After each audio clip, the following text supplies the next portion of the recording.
कई बार कुछ चीज़ें इतनी साधारण दिखती हैं कि हम और आप उन पर ध्यान ही नहीं देते, जब तक कि वे हमारा और आपका ध्यान खींचने पर मजबूर न कर दें। दोस्तों, मेरे साथ भी कुछ ऐसा ही हुआ।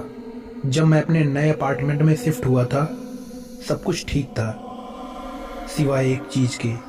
मेरे बेडरूम में एक दीवार थी जो बाकी दीवारों से थोड़ी सी अलग, कभी पतली, कभी चौड़ी। कभी कभी तो मुझे ऐसा लगता था कि शायद प्लास्टर का काम ठीक से नहीं हुआ है।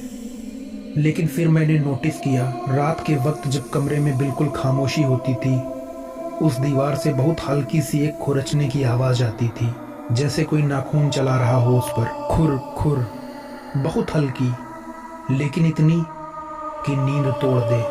पहले मुझे लगा कोई चूहा होगा, लेकिन मैंने चूहेदानी लगाई, पर उसमें कोई चूहा नहीं आया। मैंने दीवार को ठोक कर देखा, एक खोखली सी आवाज़ आती थी। फिर एक रात मैं उठ गया, लेकिन आवाज़ बंद थी। लेकिन जब मैं दीवार के पास गया, मैंने अपनी उंगली उस दरार पर रखी और मुझे कुछ महसूस सा हुआ।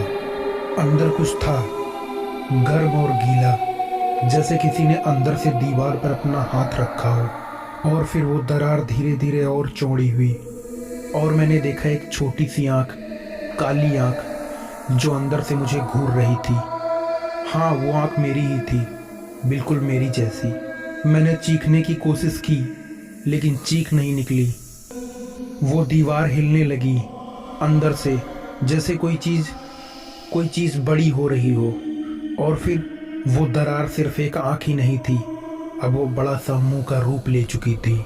और उस मुंह ने मेरी ही आवाज़ में मुझसे कहा, और उसने कहा, तुम अंदर क्यों नहीं आते?